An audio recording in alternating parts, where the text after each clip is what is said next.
నమస్తే రమగారు. నమస్తే జయ.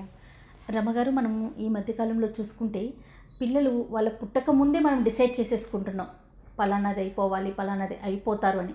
వాళ్ళు పుట్టాక బలవంతంగా కొంతమంది వాళ్ళ మీద రుద్దటం జరుగుతుంది. అది కొన్ని సందర్భాల్లో అది పిల్లలు మనం అనుకున్నది వాళ్ళు అచీవ్ చేయొచ్చు, కొన్ని సందర్భాల్లో చేయలేకపోవచ్చు. మనం ఒక డాక్టర్ అనుకుందాం, ఆ పిల్లలకి ఇంట్రెస్ట్ ఉండొచ్చు, ఉండకపోవచ్చు, వేరే కోణంలో దృష్టి పెట్టచ్చు. సో మనం డీలా పడిపోయి పిల్లలు డీలా పడిపోతూ ఉంటారు. అంటే మార్క్సే పిల్లల భవిష్యత్తుని నిర్ణయిస్తాయని కొంతమంది భావిస్తూ ఉంటారు. ఇది ఎంతవరకు కరెక్ట్ అంటారు? మార్క్స్ క్రైటీరియా కాదు ఎప్పుడు. అంటే ప్రతి వాళ్ళకి 100 మార్కులు వస్తాయా? ప్రతివాడు డాక్టర్ అవుతాడా? ఎలా అవుతాడు? క్లాసులో ఒకరో ఇద్దరోనే కదా ఫస్ట్ ఉండేది. పాత సినిమాలో మా అమ్మకి అనారోగ్యం వచ్చింది, మా అమ్మ అప్పుడు ఇంకెవరు ఈ జబ్బుతో చచ్చిపోకూడదు, నేను డాక్టర్ అవ్వాలని నిశ్చయించుకున్నాను. డాక్టర్లు అయిపోవటం అంత సులువా? ఎంత టఫ్ కాంపిటీషన్. డాక్టర్ అయిపోతాడు. సినిమాటిక్గా ఎలా అవుతుంది జీవితం? నేను చిన్నప్పుడు డాక్టర్ అవ్వాలనుకున్నాను, అందుకని మా అమ్మ ఇప్పుడు డాక్టర్ని చేయాల్సిందేంటే, నువ్వు డాక్టర్ అవుదామని అవ్వలేకపోతే నువ్వు చేయలేని పని నీ పిల్లలు చేసేస్తారని మనం ఎలా నిశ్చయించుకుంటాం, ఎలా నిర్ణయించేస్తాం? వాళ్ళ తాలూకు తెలివితేటలు, వాళ్ళ చురుకుదనం, వాళ్ళ చదువు అండ్ వాళ్ళ ఇంట్రెస్ట్, వాళ్ళకు కూడా ఆసక్తి ఉండాలి కదా జయ. చెప్పండి, ఇప్పుడు మనం పిల్లలకి బలవంతంగా కాకరకాయ కూర తినిపించగలమా? ఇష్టం ఉంటేనే తింటారు, లేకపోతే ఎట్లా? ఎవరి టేస్ట్ వాళ్ళకు, అలాగే ఎవరి చాయిస్ కూడా ఉంటుంది. పిల్లలకి తమ ఓన్ చాయిస్లు ఖచ్చితంగా కొన్నిటికి మనం వదిలిపెట్టాల్సింది. ఇక్కడ ఒక పాయింట్ రమగారు, పేరెంట్స్ ఏమనుకుంటారంటే వాళ్ళు చిన్నోళ్ళు కదా, వాళ్ళకి కావాల్సినవి అన్నీ మనమే చేస్తున్నాం కదా, వాళ్ళకి తెలీదు, మనం చెప్తే తప్పేంటి, అది మనం చెప్పటమే కదా, అంటే అది రుద్దటం ఎలా అవుతుంది అనే ఫీల్ ఉంటారు. చెప్తాము, మరి వాడి కెపాసిటీ అది ఉంది కదా జయ. ఇప్పుడు నువ్వు డాక్టర్ అవ్వాలంటే ఈ మెట్టు మీద నుంచి పై మెట్టు మీదకి ఎక్కినంత సింపుల్ కాదు కదా. దానికి వాడు చాలా శ్రమ పడితేనే, చాలా ఆసక్తి ఉంటేనే శ్రమ పడతారు. ఆసక్తి లేదు, వాడికి చేయలేడు, నేను చేయలేనంటాడు, బలవంత పెడతారు, ఏవో కోర్సుల్లో చేరుస్తారు, ఆ ర్యాంకులు రావు, పిల్లలు ఏదైనా అవి ఇవి చేసేసుకుంటూ ఉంటారు, చేయలేకపోతారు, డిప్రెస్ అయిపోతారు. పోనీ అందరూ ప్రతివాడు పైనుంచి దూకేయడం అనుకో, డిప్రెస్ అయిపోతారు. అలా కాకుండా వాళ్ళకి ఆసక్తి ఉన్న రంగాల్లో ప్రోత్సహించవచ్చు. అంటే కావాలి అనుకున్నవన్నీ ఇవ్వటం వేరు, ఇలాంటివి రుద్దటం వేరు. ఎప్పుడు చూడండి, దీనికి ఏమిటి అల్టిమేట్గా చదివించాం, చివరికి ఏం దొరుకుతుంది దానివల్ల? డబ్బే కదా, సంపాదనే కదా. పాత రోజుల్లో చెప్పేవాళ్ళు, భర్తృహరి సుభాషితం ఉంది, విద్యా దదాతి వినయం, వినయాద్యాతి పాత్రత, పాత్రత్వాత్ ధనమాప్నోతి, ధనాత్ ధర్మం తత సుఖం. విద్య వినయాన్ని ఇస్తుంది. బాగా చదువుకుంటే వాళ్ళకి వినయం వస్తుంది. ఎక్కడొస్తుంది వినయం? ఇప్పుడు రావట్లేదు. తర్వాత వినయాత్ యాతి పాత్రత, ఈ వినయం ఉండటం వల్లే వీడికి పాత్రత, అంటే ఎక్కడైనా సరే మంచి గౌరవం అవి లభిస్తుంది. పాత్రత్వాత్ ధనమాప్నోతి, దానివల్ల వీడికి ఉద్యోగ అవకాశాలు వచ్చి డబ్బు వస్తుంది. ధనం వల్ల ధనాత్ ధర్మం, ధనం వల్ల ధర్మం నెలకొండ, అంటే బాగా డబ్బులు వస్తాయి, మన దేశానికి ఏదైనా సేవ చేయాలని బాగా చేస్తాడు, దానివల్ల సుఖపడతారు. ఇది పాత కథ, పాత శ్లోకాలు, పాత పద్ధతి. ఇప్పుడు అదేం లేదు. చదువు వల్ల ఉద్యోగం, ఉద్యోగం వల్ల డబ్బు, అంతే కదా. ఇప్పుడు అల్టిమేట్గా కావాల్సిన విషయం ఏంటంటే డబ్బు లేదా సంపాదన. వాడు బాగా సెటిల్ వెల్ సెటిల్డ్గా ఉండటం అనేదే కదా జయ పాయింట్. ఏం చేసినా చివరికి కావాల్సింది డబ్బులు. దానివల్లే పిల్లలు సెటిల్ అవుతారు, దానివల్లే ఫ్యామిలీలో గొడవలు ఉండవు, అమ్మా నాన్న సంతోషంగా ఉంటారు. అన్ని డబ్బుతోటే ముడిపడి ఉన్నాయి. ఇప్పుడు ఇలా అంటే ఇది డబ్బు మీద పిచ్చి వ్యామోహం అని మనం అనకూడదు, అది తప్పు మాట. మనం కాలానుగుణంగా ఎలాంటి మార్పులు వచ్చినాయి కదా, మనం కాదు అని చెప్పలేం కదా, చెప్పకూడదు, అసలు చెప్పడానికి అసలు అవకాశమే లేదు. డబ్బులు లేకపోతే ఏం నడుస్తుందో చెప్పండి.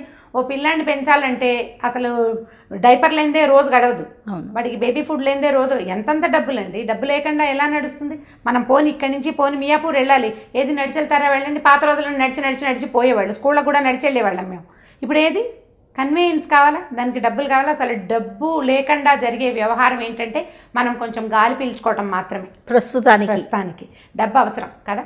ఈ డబ్బులు ఇలా మంచి చదువు, మంచి ఉద్యోగంతో వస్తాయి. గారు, స్వచ్ఛమైన గాలి కోసం కూడా డబ్బులు ఇవ్వాల్సిందే, మరి ఇవ్వక తప్పదు కదా. ఇప్పుడు చూడండి, మనం ఈ శుభ్రమైన చక్కటి చదువు, దాంతో మంచి క్వాలిఫికేషను, ఆ తర్వాత మంచి ఉద్యోగం, ఆ తర్వాత బాగా సంపాదన. ఇప్పుడు ఈ గుడ్ క్వాలిఫికేషను అవి లేకపోయినా కూడా డబ్బులు వచ్చే మార్గాలు బోలెడన్ని ఉన్నాయి.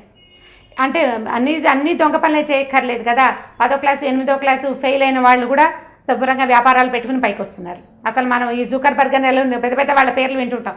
స్కూల్ డ్రాప్అవుట్స్, కాలేజ్ డ్రాప్అవుట్స్, కోటీశ్వర్లు అయిన వాళ్ళ కథలు బోలెడన్ని ఉన్నాయి ఇప్పుడు మన ప్రజెంట్ జనరేషన్లోనే. అయితే దీని మీద ఒక కథ ఉంది జయ, చాలా చిన్న కథ. అయితే ఒక చచ్చిన ఎలుకతోటి ఒక కుర్రాడు కోటీశ్వరుడు. ఎలుక చచ్చిపోతే కోటీశ్వరుడు ఎలా అవుతాడు కదా. చాలా ఆశ్చర్యంగా ఉంది కథ, వినడానికి కూడా విచిత్రంగానే ఉంటుంది. ఒక వ్యాపారస్తుడు షాప్లో పప్పులు ఉప్పులు అవి ఉన్నాయి, ఎలుకలు వస్తుంటాయి వాటి కోసం, పప్పుల కోసం సరుకుల కోసం వస్తాయి కదా, బస్తాలకి కంతలు పెట్టేసి తినేస్తుంటాయి. అయితే ఏం చేశారంటే పని వాళ్ళు ఎలుకల్ని కొట్టారు. ఒక ఎలుక దొరికింది, దొరికితే పెద్ద ఎలుక దాన్ని కొట్టి బయటపడేశారు. పడేస్తే అదే టైంకి ఒక 10 సంవత్సరాల వయసున్న 12 సంవత్సరాల వయసున్న కుర్రాడు వచ్చి నాకు ఏమీ లేదు, ఏదైనా దానం చేయండి అని అడిగాడు. అడిగితే అన్నాడు, ఏమిటి శుభ్రంగా ఉన్నావు, పని చేసుకుని బతకాలి, అసలు తెలివిగల వాడైతే ఈ చచ్చిన ఎలుకతోటే సంపాదిస్తావు నువ్వు అని ఆ ఎలుకని చూపించాడు. ఆ కుర్రాడు కామ్గా నుంచున్నాడు. ఒక 5-10 నిమిషాల తర్వాత వాడు ఏం ఆలోచించుకున్నాడో ఆ ఎలుకని చేత్తో పుచ్చుకొని వెళ్ళాడు. చచ్చిపోయిన ఎలుకని చేత్తో పుచ్చుకున్నాడు. తను తోక పట్టుకుని అలా తీసుకెళ్ళాడు. తీసుకెళ్ళిన తర్వాత ఏం చేశాడు వాడు, లైన్గా కొన్ని పనులు చేశాడు. ఈ ఎలుకని పట్టుకుని వెళ్ళి అవతల సందులో ఒక వ్యాపారస్తుడి ఇంట్లో ఒక పిల్లి ఉంది. పిల్లిని పెంచాలంటే పాలు పోయాలి, లేకపోతే అది ఎలుకల్లో పిల్లులు ఏదో ఒక ఎలుకల్ని కొట్టి తినాలి కదా. ఏం చేశాడు, మీ పిల్లికి ఆహారం కావాలంటే ఈ ఎలుక ఇస్తాను తీసుకోండి, పావలా ఇవ్వండి అని చెప్పాడు. వాళ్ళు ఏం చేశారు, ₹1 పెట్టి పాలు కొనే బదులు పావలా పెట్టి ఎలుకని కొంటే ఈ పూటంతా పిల్లి తినేస్తుందని ఆ ఎలుకని తీసుకుని వాడికి ఒక పావలా ఇచ్చారు. ఈ పావలాలు అసలు మనం ఇప్పుడు మన పిల్లలు అసలు కూడా చూడలేదు, పాత కథ కదా, అందుకని ఆ కాయిన్స్ దీంట్లో మన రెగ్యులర్ లెక్కనే ₹1 ఇచ్చాడు అనుకుందాం. ఈ రూపాయితో ఈ కుర్రాడు ఏం చేశాడు, అప్పటి రోజుల్లో రూపాయి, ఇప్పుడు రూపాయితో ఏమీ రావు, ఈ పావలా పట్టుకుని వెళ్ళి వీడు ఏం చేశాడంటే ఒక కుండలు అమ్మే వాళ్ళ దగ్గర ఒక చిన్న కుండ కొనుక్కున్నాడు, కూజా కొనుక్కున్నాడు. ఈ కూజాని తన ఇంటికి తీసుకెళ్ళి శుభ్రంగా కడిగి దాని నిండా మంచినీళ్ళు నింపి, మీరు వేసుకున్నట్టే ఓ తులసి దళం, ఓ 2 ఆకులు, మంచి వాసన వచ్చే ఆకులు అందులో వేసి తీసుకెళ్ళి ఈ ఊరి చివర కూర్చున్నాడు.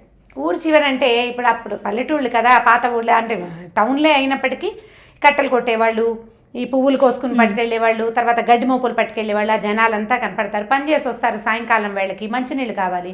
ఈ కుర్రాడు కూజాతోటి కనపడేసరికల్లా, అరే బాబు మంచినీళ్ళు ఉంటే ఇవ్వరా అంటే వాళ్ళు మంచినీళ్ళు ఆ కూజాతోటి మంచినీళ్ళు ఇచ్చాడు. తలా ఒక 2 కుక్కలు, మామూలు మంచినీళ్ళు అయితే బాగా వెంటనే దాహం తీరదు, ఎక్కువ తాగాలి. తులసి వేసాడు కదా, కమ్మని వాసన వస్తుంది, మంచి వాసన వస్తుంది. 2 కుక్కలు తాగేసరికి దాహం తీరి ఏం చేశారు, తలా ఒక 10 పైసలు ఇచ్చారు. పావలా పెట్టి కొన్న కూజాకి ₹1 వచ్చింది. రూపాయికి 10 పైసలు కదా. సరే ఈ రూపాయి ఏం చేశాడు, మర్నాడు వాడు ఇంకా పెద్ద కుండ కొనుక్కున్నాడు. పెద్ద కుండ కొని దానికి ఒక మూత కూడా కొనుక్కుని ఏం చేశాడు, మళ్ళీ శుభ్రంగా కడిగి దాని నిండా నీళ్ళు పోసి ఒక చిన్న బెల్లం ముక్క వాళ్ళ అమ్మని అడిగి వేసుకున్నాడు అందులో. ఈ కూజాని వాడి ఈ కుండని మోసుకుంటూ వెళ్ళి మళ్ళీ ఊరి చివర కూర్చున్నాడు. మర్నాడు ముందు రోజు 10 మందే తాగారు.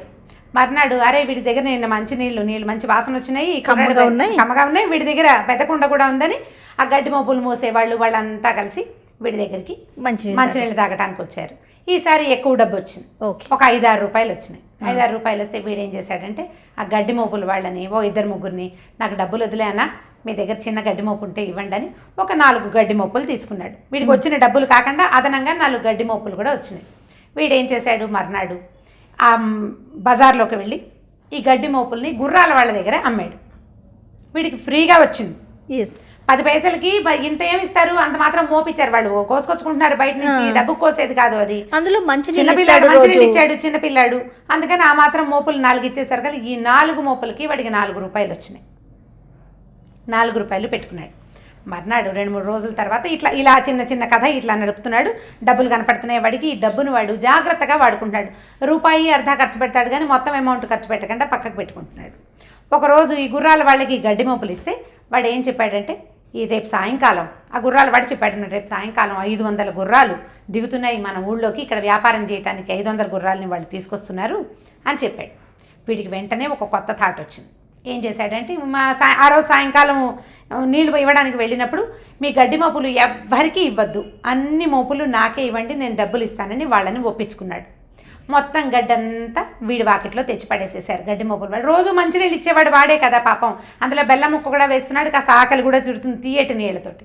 సరే అయిందా, వీళ్ళకి ఏం చెప్పాడంటే నేను రేపు మంచినీళ్ళు ఇచ్చినప్పుడు డబ్బులు ఇస్తానని చెప్పాడు. కొద్దిగా ఓ ₹10 వాళ్ళ చేతిలో పెట్టి మిగిలిన డబ్బు రేపు ఇస్తానన్నాడు. ఈ సాయంకాలం ఆ రోజు సాయంత్రానికి ఏమైంది, మర్నాడు సాయంకాలానికి ఈ గుర్రాల వాళ్ళు 500 గుర్రాలు ఊళ్ళో దిగిపోయినాయి. గుర్రాలకు గడ్డి కావద్దు, వాళ్ళ గుర్రాలు తెచ్చుకున్నారు కానీ గడ్డంతా అక్కడి నుంచి తెచ్చుకోలేరు కదా, ఓడ మీద వచ్చేటప్పుడు పడవల మీద వచ్చినాయి. సరే వాళ్ళు గడ్డి కోసం ఊరంతా తిరిగితే ఎవరి దగ్గర గడ్డి లేదు, ఫలానా కుర్రాడి దగ్గర ఉందని ఆ గడ్డి వీళ్ళ దగ్గరికి పంపించారు. పంపించేసరికల్లా వాడికి ఒకటేసారి ₹500 వచ్చేసింది. ఆ రోజుల్లో ₹500 అంటే చాలా పెద్ద అమౌంట్. వీడు ఏం చేశాడంటే మర్నాడు ఇవి గడ్డి వాళ్ళందరికీ అంతంత డబ్బు ఇవ్వక్కర్లా, ఎందుకంటే వాళ్ళు ఉచితార్థం కోసుకొచ్చేది, అందులో సగం కూడా వాడి ఖర్చాలు ఈ డబ్బులు జాగ్రత్త పెట్టుకున్నాడు వాడు. జాగ్రత్త పెట్టుకుని ఇక గుర్రాల వాళ్ళకి మీరు ఎక్కడికి వెళ్ళక్కర్లేదండి, నేనే మీకు గడ్డి సప్లై చేస్తానని వాళ్ళు ఇక్కడ ఉండి ఆ గుర్రాలు అమ్మిన నాళ్ళు వాళ్ళతోటి స్నేహంగా వాళ్ళ దగ్గరికి తిరుగుతూ ఉండేవాడు, గడ్డి కూడా సప్లై చేసేవాడు. వెళ్ళేటప్పుడు వాళ్ళు ఏమన్నారు, అరే బాబు భలే చక్కగా రోజు గడ్డి తీస్తున్నావురా, నీకేమన్నా కావాలా అని అడిగితే ఒక చిన్న గుర్రం పిల్ల ఉంది, ఈ గుర్రం పిల్లనివ్వండి ఏదో ఒక రేటు చేసి అన్నాడు. వాళ్ళు ఏమన్నారు, మామూలుగా గుర్రం అయితే ఓ 1000 రూపాయలు 1500 ఉంటుంది, ఈ ఏముంది ఓ 100-200 ఇవ్వరా, చిన్న గుర్రమే కదా అని చెప్పేసి ఆ గుర్రాన్ని వీడి చేతిలో పెట్టారు. ఇప్పుడు ఏమొచ్చింది వీడికి, ఎక్కడి నుంచి స్టార్ట్ అయింది కదా, ఎలుక దగ్గర నుంచి గుర్రానికి ఓనర్ అయ్యాడు వీడు. ఈ గుర్రాన్ని ఈ గడ్డి మోపుల కథ నడిపిస్తూనే దీన్ని కొద్దిగా పోషించేసరికి కానీ వీడి దగ్గర ఫ్రెష్ గడ్డి తొందరగానే గుర్రం ఎదిగింది. అక్కడి నుంచి మళ్ళీ ఒక 6 నెలలు తిరిగేసరికి ఈ గుర్రాల వాళ్ళు మళ్ళీ వచ్చారు ఊళ్ళోకి. వచ్చినప్పుడు ఈసారి ఏం చెప్పాడంటే, మీరు గుర్రాలు ఎవ్వరికీ అమ్మద్దు, నేనే మొత్తం గుర్రాలన్నిటికీ బేరం నేనే తెస్తాను అని చెప్పాడు. అయిందా? అక్కడి నుంచి ఏమైంది, రాజుగారి దగ్గరికి వెళ్ళాడు. రాజుగారి దగ్గరికి వెళ్ళి, అయ్యగారు రాజా మీ దగ్గర మీకు గుర్రాలు అవసరం ఉన్నాయి కదా, ఈ మొత్తం గుర్రాలన్నీ మీరు ఒకటేసారి కొనుక్కుంటే మీకు చాలా రేటు తక్కువ పడుతుంది, నేను ఇప్పిస్తాను మధ్యలో ఉండని చెప్పాడు. చెప్పిన తర్వాత వీళ్ళ దగ్గరకు వచ్చి మామూలుగా వాళ్ళు గుర్రానికి 1000 రూపాయలు తీసుకుంటారు అనుకో, 500 గుర్రాలకి 500,000 అని మరి 50,000 రూపాయలు అవుతాయి కదా. 500,000 అంటే ఎంత అయింది, 5 లక్షలు. రాజుగారు 3.5 లక్షలు 4 లక్షలకి మొత్తం డబ్బు మీకు ఒక్కసారి వస్తుంది, ఒకటి అమ్మితే ఈ డబ్బంతా ఖర్చు అయిపోతుంది, ఇవాళ మీరు ఇచ్చేస్తారు, సాయంత్రం మీకు డబ్బు వచ్చేస్తుంది అని వాళ్ళని ఒప్పించేశాడు. మొత్తం గుర్రాలన్నీ రాజుగారు తీసేసుకున్నారు, వీళ్ళకి డబ్బు వచ్చేసింది. వాళ్ళు ఏం చేశారు, సింపుల్గా వీడికి మరి మామూలుగా మధ్యలో ఉన్నవాడికి అవతలవాడు కూడా బ్రోకరేజ్ అంటున్నాం కదా మనం, వాడు వీడు కూడా ఇవ్వాల్సింది. సో రాజుగారు కొంత డబ్బు ఇచ్చారు, వీళ్ళు కొంత డబ్బు ఇచ్చారు. దానా దీనా వీడి దగ్గర గుర్రంతో పాటు ఒక గుర్రము, ఈ బోల్డ్ 50,000 రూపాయల డబ్బు చేరిపోయింది. రాజుగారు అన్నాడు, ఇలాగే ఒకటేసారి వచ్చే బేరాలన్నింటినీ మాకే పంపించు, నీకు కావాలంటే ఈ గుర్రాల అశ్వశాలకి నేను నిన్ను అధికారం చేస్తాను, మంచి గుర్రాలు వచ్చినాయి మాకు అని చెప్పి వీడిని పదవిలో పెట్టేసుకున్నాడు. వీడు అశ్వశాలకి అధిపతి అయ్యాడు. ఊళ్ళో ఎక్కడా గడ్డి మోపులు ఎవరు అమ్మటానికి వీల్లేదు, మొత్తం గడ్డంతా వీడి దగ్గరికి వస్తుంది, చీప్గా వస్తుంది. దానివల్ల ఈ రాచరికపు వ్యవస్థలో కూడా వీడు ముందుకెళ్ళిపోయాడు. సరిగ్గా సంవత్సరం తర్వాత వాడికి ఒక 15 ఏళ్ళు వచ్చేది, సంవత్సరం తర్వాత అనకూడదు, 15 ఏళ్ళు వచ్చేసరికల్లా ఈ 15 ఏళ్ల పిల్లవాడు ఒక అశ్వశాలకి అధిపతి, 1 లక్ష రూపాయల అమౌంట్ వాడి దగ్గర చేరింది ఆ రోజుల్లో. అప్పట్లో 15-14 సంవత్సరాలకే పెళ్ళిళ్ళు చేసేవాళ్ళు. ఎవరైతే వీడికి ఎలుకనమ్మాడో ఆ వ్యాపారస్తుడు 10 ఏళ్ల కూతురుంది, ఆయనకి పెళ్లి సంబంధాలు చూస్తున్నాడు. ఓ కుర్రాడు ఉన్నాడు ఈ అశ్వశాలలో, చిన్న కుర్రాడు, చాలా చక్కగా ఉంటాడు, మంచి యాక్టివ్, వాడు బోల్డెన్ రకాల వ్యవహారాలు ఉన్నాయి వాడికని చెప్పేసరికల్లా తీరా ఆ కుర్రాడిని చూడడానికి వచ్చాడు. వస్తే వీడేం చేశాడంటే చూడగానే దండం పెట్టాడు. బాబు ఇంకా మనం పెళ్లి సంబంధం మాట్లాడుకోలేదు, అప్పుడే నువ్వు నాకు దండం పెట్టావంటే, పెళ్లి సంబంధం కాదండి, మీకు నాకు బాధరాయణ సంబంధం ఇంకోటి ఉంది, మీ వల్లే నేను ఈ పరిస్థితిలో ఉన్నాను, మీరు ఇచ్చిన ఎలుక వల్లే నేను ఇక్కడికి వచ్చాను. చచ్చిపోయిన ఎలుకతోటి తెలివిగా వాడు ఇంత బిజినెస్ చేశాడు. ఇప్పుడు ప్రతివాడు చచ్చిన ఎలుకని ముట్టుకుని చేయమని కాదు, ఏది చేస్తే రాదంటే డబ్బు, ఏం చేసినా డబ్బులు వస్తాయి, సరైనది చేస్తే ఇంకా బాగా వస్తాయి, పాజిటివ్గా చేయిస్తే. అందుకని పిల్లల్ని చదువులు, ప్రొఫెషన్స్ అని వెంబడపడకుండా వాడికి ఏది ఇంట్రెస్ట్ ఉంటే, ఏది సమర్థవంతంగా చేయగలుగుతారో చూసుకుని దాంట్లో వాళ్ళని ఎంకరేజ్ చేస్తే అల్టిమేట్గా మనకు కావాల్సింది డబ్బులే. కాబట్టి ఈ రకంగా అయితే డాక్టర్ అని చెప్పుకుంటే గొప్పగా ఉంటుంది, కరెక్టే, కానీ ఆ డాక్టర్ కోసం ప్రయత్నం చేస్తూ మీ పిల్లాడు అఘాయిత్యానికి పూనుకుంటే అది ఎంత బాధ. దానికంటే ఇది నయం కదా. అవకాశం ఉన్నవాడు ఏది అయితే అది అవుతాడు, వాడికి ఏది అవకాశం ఉంటే దేనికి వాడి కెపాసిటీ సరిపోతుందో అది చేయగలుగుతాడు. కాబట్టి పిల్లల సమర్థతని బట్టి వాళ్ళ ప్రొఫెషన్స్ని నిర్ధారించాలి. అది కొంచెం వయసు వస్తే కానీ తెలియదు. మనం ప్రయత్నం, మంచి మార్కులు బాగా వస్తున్నాయి, సైన్స్లో యాక్టివ్గా ఉన్నాడు, చురుగ్గా ఉన్నాడు, ట్రై చేస్తాం, వస్తే వస్తుంది, రాకపోతే ఇంకొకటి వస్తుంది, ఇది కాకపోతే ఇంకొకటి అని కనుక ట్రై చేయిస్తే సరిపోతుంది. అలాంటి ప్రయత్నం చేసుకుంటుంటే ఇలాంటివి కథలు అమ్మల్ని, పేరెంట్స్ని మిస్లీడ్ చేయటం కాదు, గైడ్ చేయటం కోసమే. ఇది చదవపోయినా పర్వాలేదని పిల్లలకి చెప్పమంటలేదు, ఏది సమర్థవంతంగా చేయగలడో దాని వైపుకి పిల్లల్ని ఎంకరేజ్ చేయమని. Right. Thank you so much రమ్మ గారు. నమస్తే. ఈ వీడియో కనుక మీకు నచ్చినట్లయితే లైక్ చేయండి, షేర్ చేయండి. మరిన్ని వీడియోస్ కోసం మా ఛానల్ని సబ్స్క్రైబ్ చేయండి.